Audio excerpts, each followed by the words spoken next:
Assalamualaikum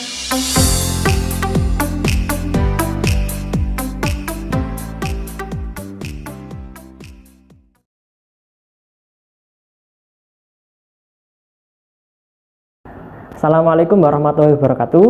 Baik, adik-adik, dalam pertemuan sebelumnya sudah dibahas mengenai isim-isim yang mu'rab, yakni ada 4 yang telah disebutkan. Ada isim mufrad, jamak taksir, jamak muannats salim, dan isim ghairul munsharif.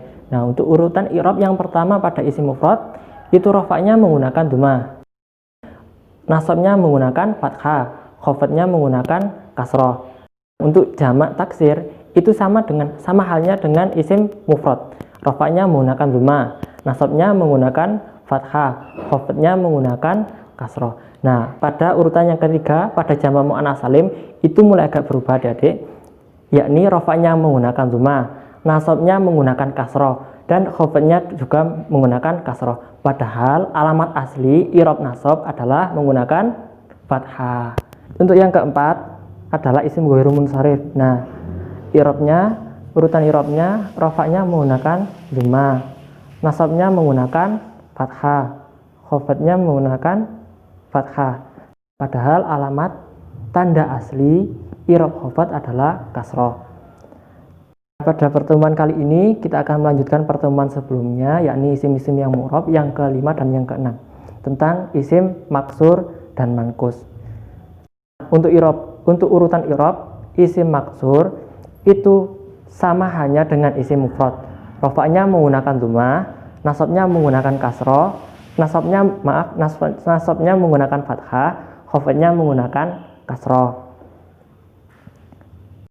Tetapi bedanya, kalau pada isim mufrad itu tandanya itu tampak dan jelas. Kalau pada pertemuan kali ini isim maksur itu tandanya dikira-kirakan. Nah, kenapa dikira-kirakan? Karena akhirnya berupa alif. Saya tulis dulu.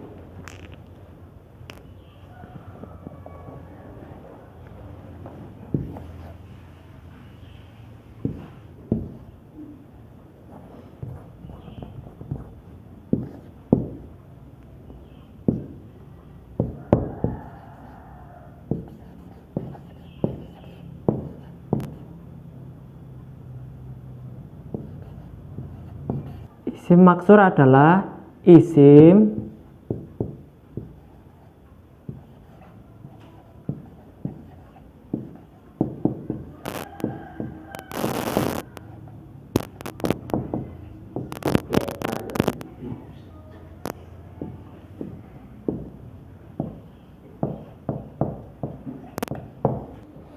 ya, saya punya lafadz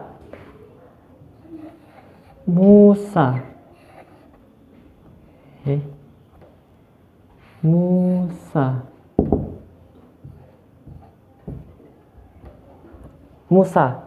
Musa ini kalimat isim karena menunjukkan kata benda dan juga diakhiri oleh alif. Nah, ini ya, seringkali. Contoh lagi,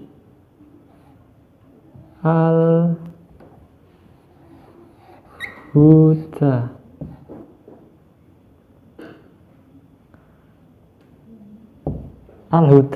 Al-huda kalimat isim, tandanya al dan juga diakhiri oleh alif.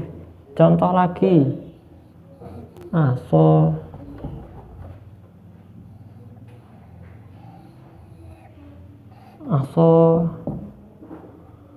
lafadz aso kalimat isim karena menunjukkan kata benda dan juga diakhiri oleh alif. Jadi isim maksur adalah isim yang diakhiri oleh alif. Baik alif itu berupa alif seperti ini, alif bengkok, atau berupa alif tegak. Contoh, saya punya contoh.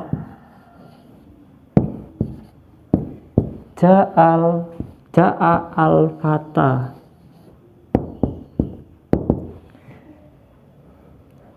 Al-fata kalimat isim tandanya al dan juga diakhiri oleh ya, dan juga diakhiri oleh alif, maaf ya. Nah, pada pertemuan sebelumnya sudah dijelaskan, jika ada lafadz terletak setelah lafadz ja'a berarti i'rabnya rafa. Al-fata, adik-adik, ini sebenarnya i'rabnya rafa. alamat rofa'nya menggunakan dhammah, tetapi dikira-kirakan. Kenapa dikira-kirakan? Karena akhirnya berupa alif, dan alif selamanya tidak menyandang harokat. Begitu juga ro'aitu al-fata, marortu bil fata, semuanya al-fata. Nah, untuk akhir kalimat adik-adik bukan tak ini ya, atau harokat fathah ini adalah harokat untuk tak, bukan harokat akhir. Nah, akhirnya itu berupa alif. Padahal i'rab itu adalah perubahan pada akhir kalimat. Nah, sehubung akhirnya berupa alif, jadi tidak boleh diberi harokat atau dikira-kirakan. Nah, untuk pembahasan yang selanjutnya, yang keenam, isim mankus.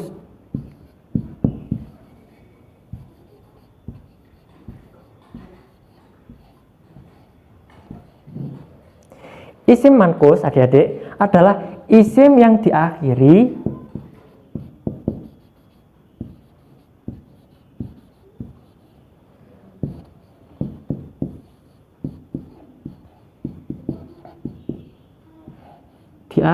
ya. Kalau isim maksur diakhiri oleh alif, baik alif berupa seperti ini atau alif tegak. Nah, kalau isim mankus itu diakhiri ya. Saya punya lafadz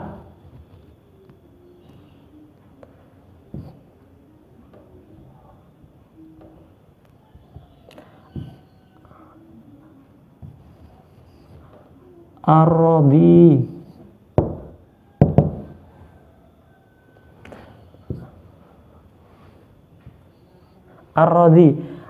Ar-radhi. Kalimat isim, saya beri harokat. Kalimat isim tandanya al dan juga diakhiri oleh ya. Contoh lagi, al-murtaqi.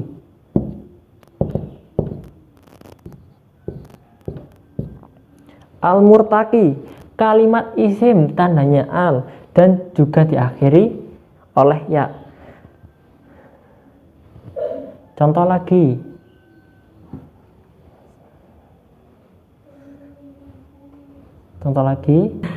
al-qadhi.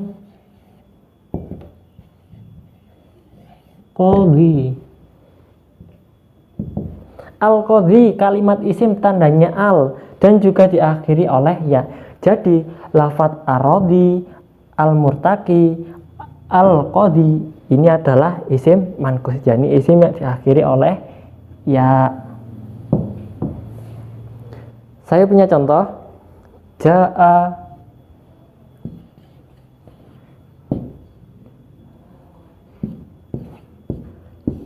ja'al qadhi.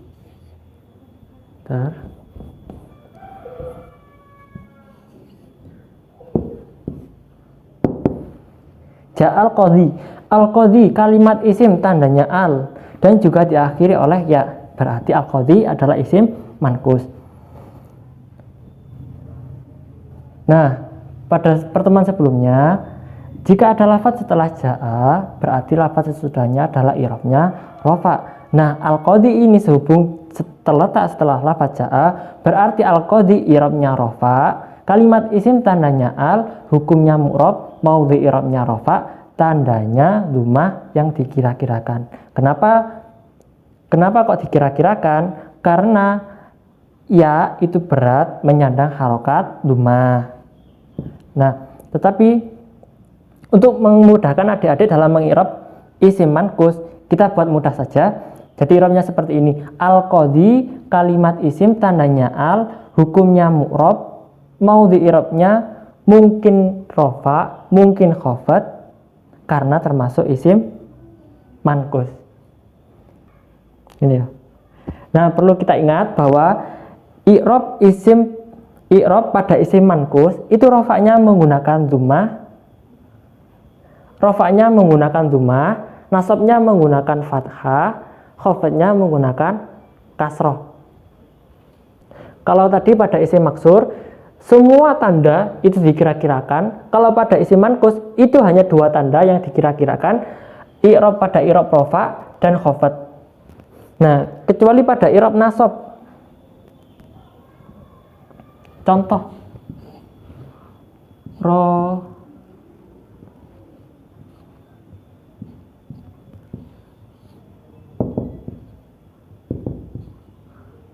Ro'aitul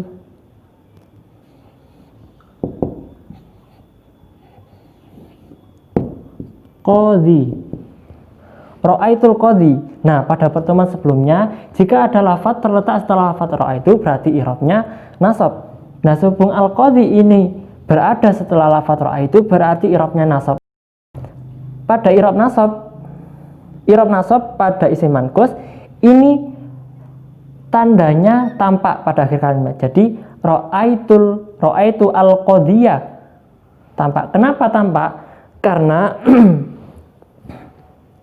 Karena fathah itu ringan diucapkan. Berbeda dengan dhammah.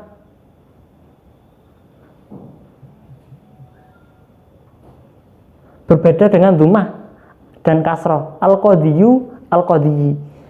Orang-orang Arab itu karena mereka itu sulit untuk mengucapkan al-qadhiyu dan al-qadhiyi. Berbeda dengan al-qadhiyah karena harokat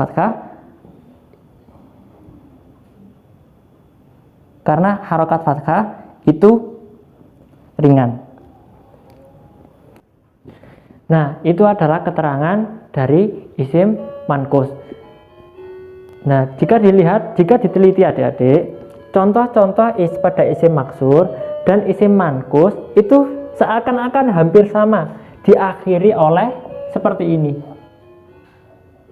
Bentar. Diakhiri huruf bengkok seperti ini. Nah, bagaimana cara membedakan kalau isim ini diakhiri oleh alif atau isim ini diakhiri oleh ya? Itu caranya mudah. Jika huruf bengkok ini terletak setelah harokat fathah, berarti diakhiri oleh alif. Jika huruf bengkok ini jatuh setelah harokat kasroh, berarti diakhiri oleh ya. Cara mudahnya, alif itu berpasangan dengan fathah. Kalau ya itu berpasangan dengan harokat kasroh. Dari keterangan isim maksur dan isim manqus mungkin sudah cukup. Nah, untuk yang selanjutnya kita akan masuk ke sesi pendalaman materi. Baik, sekarang kita masuk ke sesi pendalaman materi. Sebelum kita memulai soal yang pertama, saya akan memberi contoh dalam menjawabnya dalam materi isim maksur dan isim manqus. Sebentar, saya hapus dulu.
Baik, saya punya dua contoh untuk membantu adik-adik menjawab soal nanti.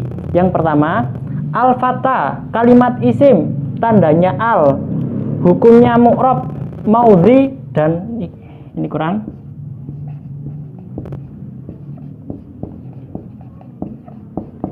Maudhi dan alamat i'rabnya belum diketahui karena termasuk isim maksur. Yang kedua, al-qadhi, kalimat isim tandanya al, hukumnya mu'rab, maudhi i'rabnya mungkin rafa. Hukumnya mu'rab, maudhi, dan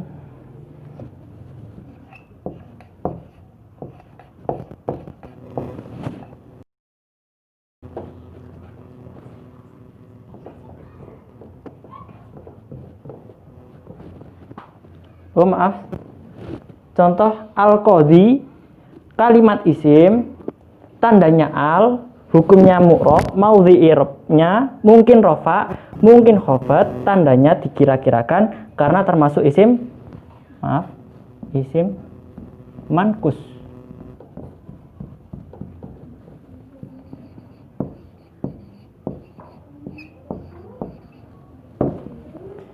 Nah, kita lanjut ke soal yang pertama.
keliru.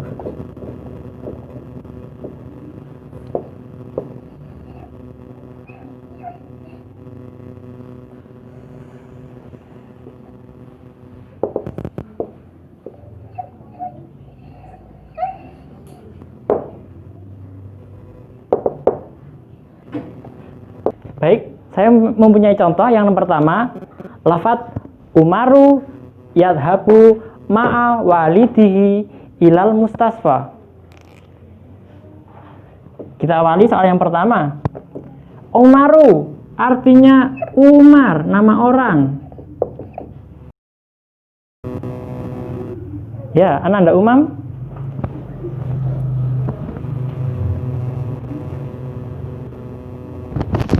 Umaru kalimat isim karena menunjukkan kata benda, hukumnya mu'rab, mau di i'rabnya rafa, tandanya lumayan jelas karena isim ghairu munsharif. Ya, benar. Umaru. Kemudian kita lanjut ke lafaz selanjutnya, yadhabu. Yadhabu artinya pergi. Ya, Ananda Indri. Yadhabu kalimat fi'il karena menunjukkan kata kerja, mau di i'rabnya rafa, tandanya dhammah. Ya, benar. Yadhabu kalimat fi'il. Kita lanjut lagi ke soal berikutnya. Ma'a artinya bersama.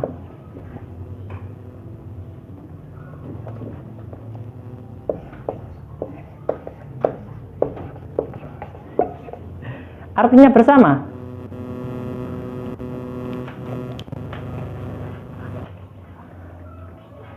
Ananda Kaila.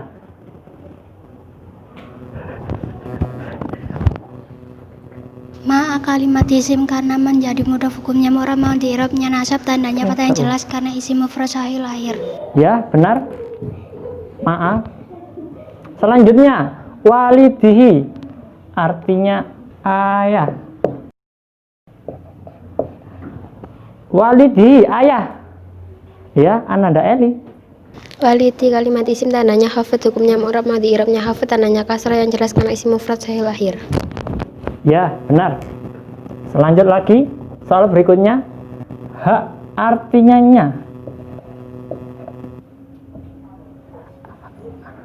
Ya, Ananda Hilmi.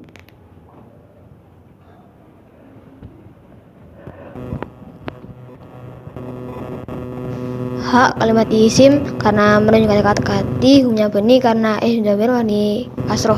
Ya, benar. Soal berikutnya, ila artinya ke. Oh, Ananda Rahma. Kalimat huruf karena artinya tidak bisa dibayangkan, tidak memiliki i'rab. Ya, benar.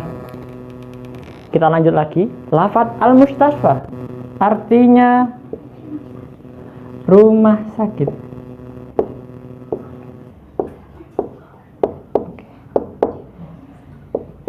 Rumah sakit. Ya, Ananda Rida. Ya, Ananda Rida. Al-mustasfa kalimat isim tandanya al, hukumnya mu'rab, maudi dan alamat i'rabnya belum diketahui karena isim maksur. Ya, benar. Kita lanjut ke soal yang kedua.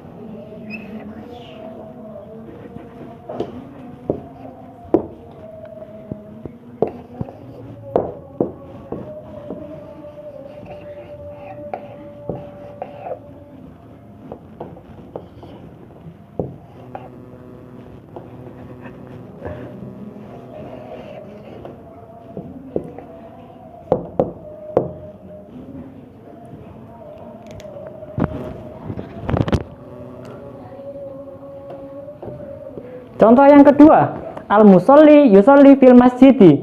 Al-musolli artinya orang yang sholat.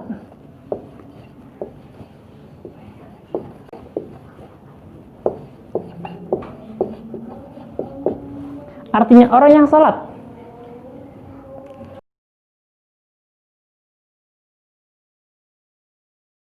Ya, Ananda Faik. Al-Musallit kalimat isim tandanya al, hukumnya mu'rab, mau i'rabnya mungkin rafa mungkin khafat, tandanya dikira-kirakan karena termasuk isim mankus. Ya, benar. Lanjut ke lafaz berikutnya, yusolli.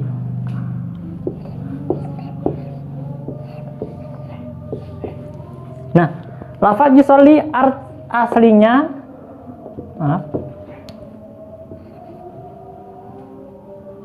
yusolli aslinya yusolliyu, artinya sholat. Ananda Faisa.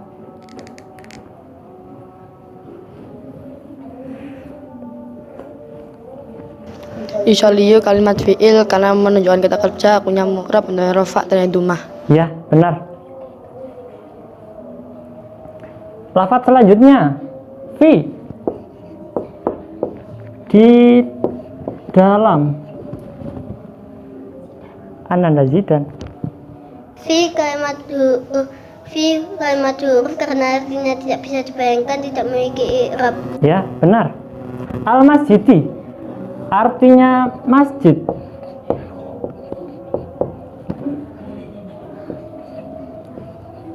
Al-masjidi artinya masjid. Ya, Ananda Madin.